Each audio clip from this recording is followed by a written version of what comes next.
Assalamualaikum warahmatullahi wabarakatuh. Selamat sore teman-teman. Perkenalkan, nama saya Muhammad Iskandar Zulkarnain, NIM 201104040007 dari Fakultas Usuluddin Adab dan Humaniora, Prodi Sejarah Peradaban Islam dari Universitas Kiai Haji Ahmad Didik Jember. Nah, sekarang saya berada di makam Siti Fatimah binti Maimun. Untuk lebih jelasnya, mari kita coba masuk ya guys ya. Gresik merupakan salah satu daerah yang berada di pesisir utara Pulau Jawa yang memiliki peran penting, yaitu sebagai salah satu dermaga dan jalan utama perdagangan antar negara. Kota Gresik disebut juga sebagai bumi para wali. Salah satu jejaknya yang paling ikonik adalah makam Islam kuno yang dilindungi sebuah bangunan yang mirip candi di Jawa. Nisan dalam makam kuno ini bertiti mangsa 7 Rojab 475 Hijriah bertepatan dengan 25 November 1082 Masehi. Makam ini menandakan bahwa di Gresik Islam telah masuk dan berkembang pada abad 11, yaitu 185 tahun sebelum Kesultanan Samudra Pasai berdiri.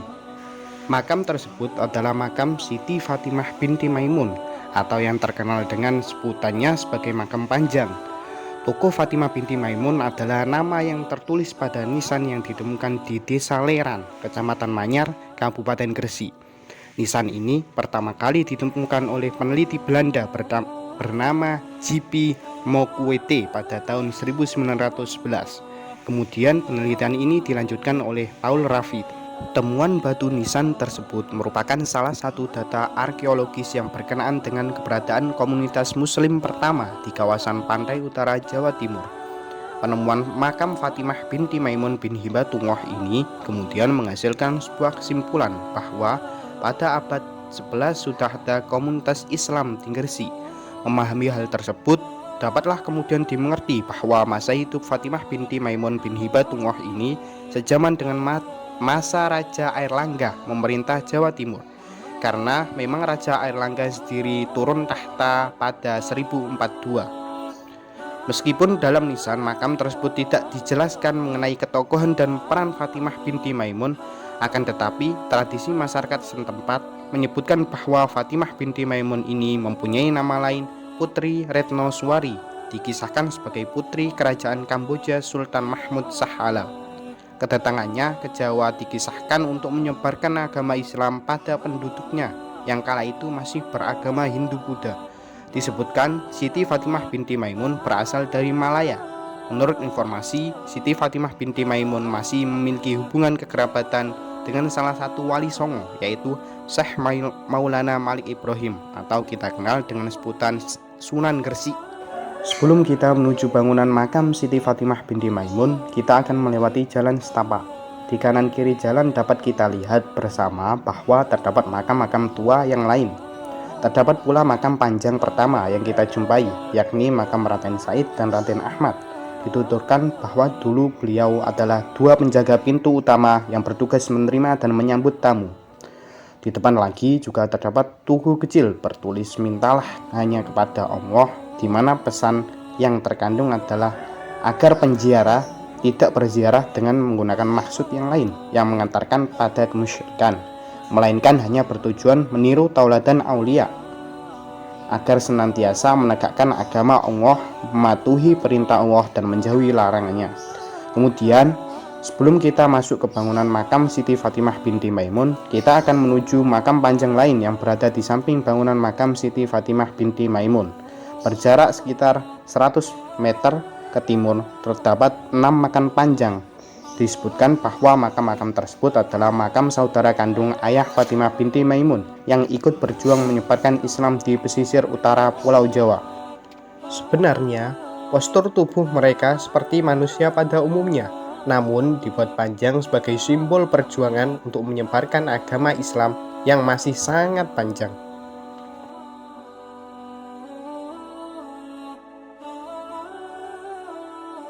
Selanjutnya, kita akan berkeliling ke dalam bangunan makam Siti Fatimah.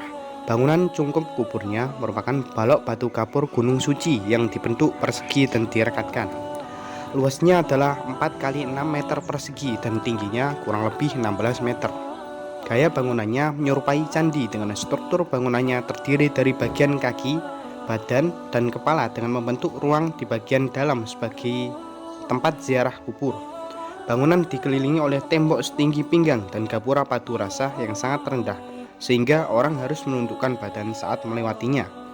Hal ini perlambang sebagai pengunjung wajib memberi hormat pada penghuni makam dengan cara menundukkan badan.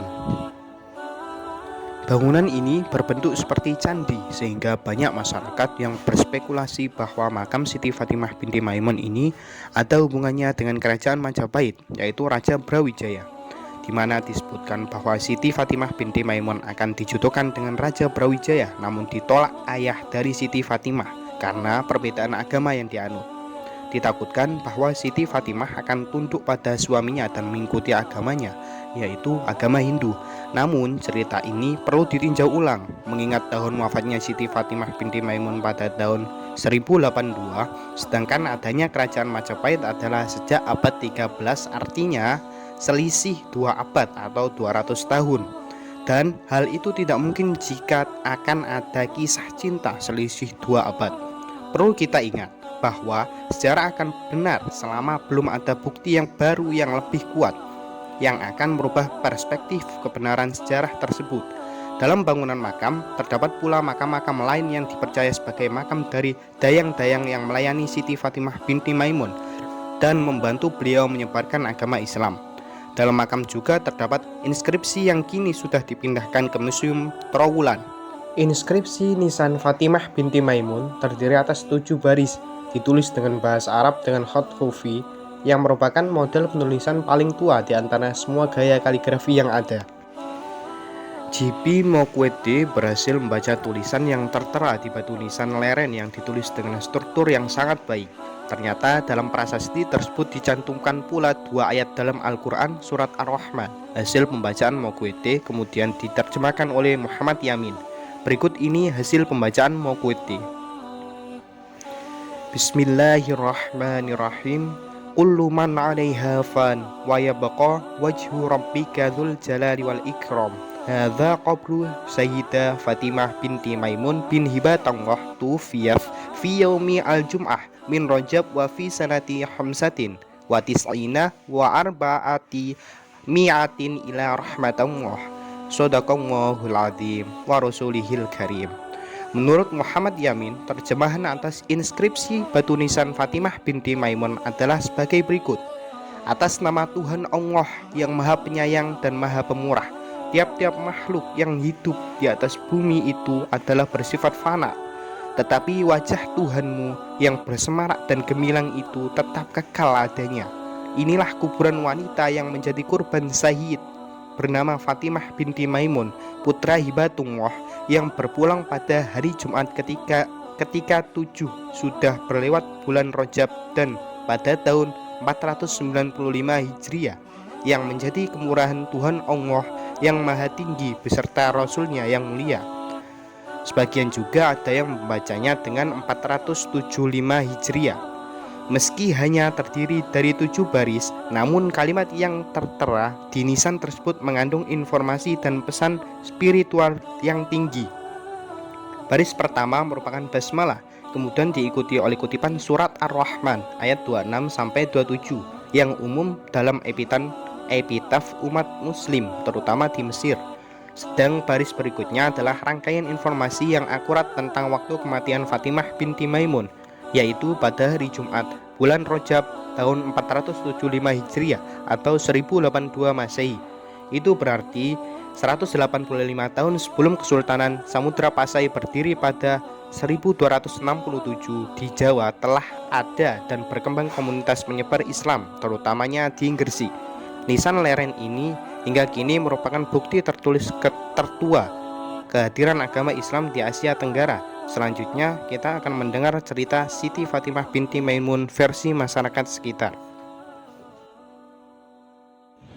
Baik, sekarang kita akan coba mewawancarai juru kunci yang mengetahui tempat sejarah makam Siti Fatimah binti Maimun ini. Yuk. Nama kula Muhammad Iskandar Zulkarnain saking Ujung Bangkah dari Kiai Haji Ahmad Siddiq Jember. Jember. Oh, nggih. Niki kenalaken kula Ibu Haja Ainur Rafiah, juru makam Leran Siti Fatimah binti Maimun, Kecamatan Manyar, Kabupaten Gresik. Nami kula Haja Ainur Rafiah. Monggo sampean nyataken pertanyaan apa? Monggo kula anon nggih. Monggo. Ibu kerja di sini sudah berapa tahun? Saya mulai duduk di sini mulai umur 16 tahun. Terus diangkat jadi juru kunci honorer tahun 2000. Ya, jadi saya duduk di sini 46 tahun. Oke. Kira-kira Ibu pasti tahu banyak informasinya tentang Iya, sejarahnya Nyai Siti Fatimah ya, betul. Baik, selanjutnya saya ingin bertanya kepada Ya, Ibu. silakan. Kapan pertama kali makam ini mulai ditemukan oleh masyarakat? Makam ini mulai ditemukan sama masyarakat pada tahun 1081. 81. Ngeten Dik nggih, mriki nek datangnya dari negara niku tahun 1081, meninggalnya niku 1082. Jadi ditemukan itu ya 82 itu Dik, 1082 itu sudah meninggal. Kalau 1081 itu belum meninggal, mulai datang dari negara. Jadi ditemukan Nyai Siti Fatimah niku meninggal tahun 1082. Ya. Untuk sejarahnya Bu, bagaimana sejarah Fatimah binti Maimun? Nyai Siti Fatimah binti Maimun, Nyai Siti Fatimah binti Maimun, Maimun bin Hibatullah. Hibatullah saudara ayah Syekh Maulana Malik Ibrahim. Dados Siti Fatimah kali Syekh Maulana Malik Ibrahim ponaan nisan, kalau ayah Maimun itu nisanan. Pak D-nya itu saudara ayah Syekh Maulana Malik Ibrahim. Nyai Siti Fatimah ke tanah Jawa atas kengkenanipun Syekh Maulana Malik Ibrahim. Syekh Maulana Malik Ibrahim disuruh untuk ke tanah Jawa untuk nyiarno agama Islam, karena tanah Jawa ini masih diduduki Raja Brawijaya agama Hindu Buddha. Jadi Siti Fatimah ke tanah Jawa itu atas kengkenan Syekh Maulana Malik Ibrahim. Berupa prasasti. Prasasti. Ya, saya itu Dek letakkan di Museum Trawulan sama Museum Giri, sama beduknya Syekh Maulana Malik Ibrahim, tinggalannya beduknya Syekh Maulana Malik Ibrahim di Giri. Ya. Berarti Ibu di Giri sebenarnya. Nggih, tapi satunya prasasti satunya di Trawulan sana, Museum Trawulan. Yang satu di Giri, sama beduknya Syekh Maulana Malik Ibrahim. Itu pertama kali ditemukan oleh siapa? Itu prasasisnya ya sudah ada makamnya, terus dukur itu loh, kepala maisanya itu diletakkan di situ sudah. Jadi ditemukan ya makamnya ya prasasisnya. Berarti ditemukan langsung di Nggih, makam, nggih, kalau nggih. prasasti itu Nggih, bukan nggih. secara berbarengan. Nggih. Enten cukup niku napa kok wong Islam tapi makame kok candi. Niku makame niku kenang-kenangan dari Raja Brawijaya. Orangnya Islam tapi makamnya seperti cungkup. Jadi yang dimakamkan itu orang Islam tapi yang buat makam itu orang Buddha, Raja Brawijaya. Karena Nyai Siti Fatimah akan sama Nyai Siti Fatimah akan dijodohkan kali Syekh Maulana Malik Ibrahim sama Raja Brawijaya. Berarti pada saat itu Raja Brawijaya itu Islam atau Hindu? Buddha deh, Buddha. Terus Nyai Siti Fatimah nyarno agama tanah Jawa niki sulit deh. Jaya masih diduduki Raja Brawijaya. Jadi agama Buddha Jaya. Kata Syekh Maulana Malik Ibrahim, satu-satunya jalan Siti Fatimah harus dijodohkan karo Raja Brawijaya. Tapi ayahnya nggak setuju, nggak mau, takut kalau mungkin dikawin sama laki-laki kan perempuan harus nurut laki-laki. Ayahnya takut nanti kalau anaknya sudah dikawin sama Raja Brawijaya takut masuk agamanya Brawijaya. Tapi kata Syekh Maulana Malik Ibrahim, satu-satunya jalan Siti Fatimah harus dijodohkan sama Raja Brawijaya. Nanti agamanya Brawijaya kan banyak pengikutnya, dimasukkan agama Siti Fatimah. Tapi ayahnya nggak mau, tetap nggak setuju. Takut anaknya ikut nang agamanya Raja Brawijaya. Ayahnya minta sama Allah, pertolongan sama Allah, dikabulkan. Ya Allah, daripada anak saya dikawin sama orang Buddha, lebih baik matikan saja, pendekkan saja umurnya. Lalu Nyai Siti Fatimah kena penyakit pokun. Terus Nyai Siti Fatimah meninggal. Ten cukup niku wonten makame gangsal. Sing kula selambuni niku Nyai Siti Fatimah, sing sebelah niku dayang-dayangipun. Napa apa disebut dayang-dayang? Niku kados sakniki ngoten teman seperjuangan nyarno agama Islam. Terus konco ngoten lho, Dik, nyarno agama Islam. Ngoten. Terus ten mriku lak enten makam 3. Saya Ja'far, saya Carit niku pamane. Ten mriku malih enten makam 3. Saya Jamal Penjawi Jamaluddin niku prajuritipun Nyai Siti Fatimah. Waktu Nyai Siti Fatimah teko negara mriki niku sing merawuh. Senen kan kok ana kapal terbang, kok ana bis, kok ana kendaraan. Dados niku sing merawuh. Ngoten nggih. Tapi Siti Fatimah bin Maimun ini apa itu belum sempat kawin sama Raja Brawijaya itu? Belum sempat karena nggak disetujui sama ayahnya. Iya, karena Siti Fatimah niku napa niku nyarno agama Islam tanah Jawi niki tasik sulit, Dik. Sedaya niku Buddha kabeh diduduki Raja Brawijaya. Dadi agama Islam niku dikembangno kali Siti Fatimah tasik sulit. Mulane saya Maulana Malik Ibrahim ngengken jodohno niku wau. Engko nek wis kawin Brawijaya pengikutnya dimasukno agama Islam kabeh. Ngoten, tapi ayah nggak setuju, nggak mau. Makame Ibu Semerap. Semerap.